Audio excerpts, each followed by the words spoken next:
So far, the federal government of Nigeria has released 2 tranches of funds to NCDC.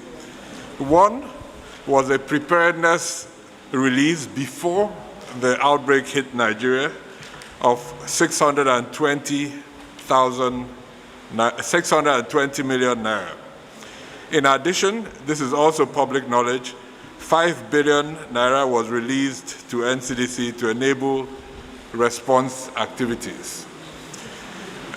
So far, in total, specifically for the COVID response, therefore, we have received 5 billion, 620 million naira from the federal government of Nigeria.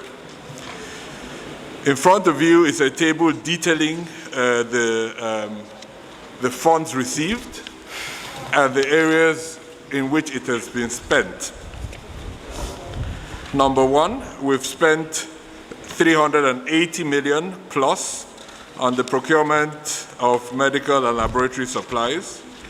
We've spent 258 million in the deployment of rapid response teams across the country, 192 million in the emergency procurement of medical equipment, 142 million in the engagement of ad hoc staff, 101 million on surveillance and response activities, 41 million in various repairs, reconstruction work, 34 million on training, 22 million on supporting the supply chain, 6 million in risk communications, and out of that, a total of 41 million was paid in tax for the various aspects where tax is necessary. So that gives us a total of 1,221,494,995 naira spent altogether in the response. The federal government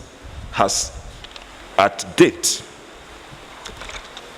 released 22,163,130,411 naira to the PTF operations account.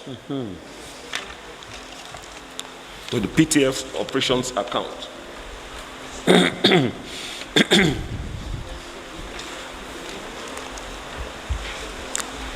Out of this, what has been utilized, because we are bound by a procurement act and we are bound to be transparent and accountable on it, the procurement process has commenced.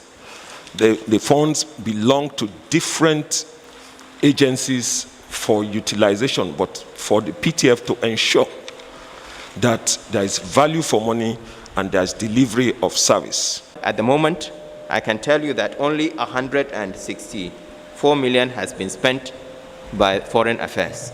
We're still waiting for the different MDAs to do their activity plans, their work plans.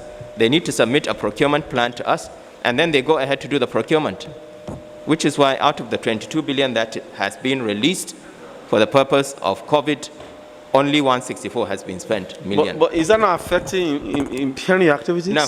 So, Chairman, yes. The important thing is to be able to provide accountability while making sure our operations work. Sir, we didn't just give you the 22 billion. Absolutely. Excuse me, sir, the 22 billion was for a purpose. It is for a purpose. So if, for example, and we're in an emergency period, so if the emergency period elapses and we are back to, like we are beginning to on lockdown now, so what do you need the 22 billion naira for again? So there are activities like the media, for instance, that they haven't built us, that we haven't been built. This is a warning to the Accountant General of the Federation. It should desist. It should stop undermining the Constitution. The best thing Mr. President can do for him is to give him an appointment as Chief Accountant of the Federation. He should not disrespect the Parliament any longer. He should stop breaking the function of the Constitution. He should cause appearance with you here unfailingly on the 15th of June. Otherwise, we will do the needful. Mr. Chairman. We will go to the position of the Constitution and issue warrant of arrest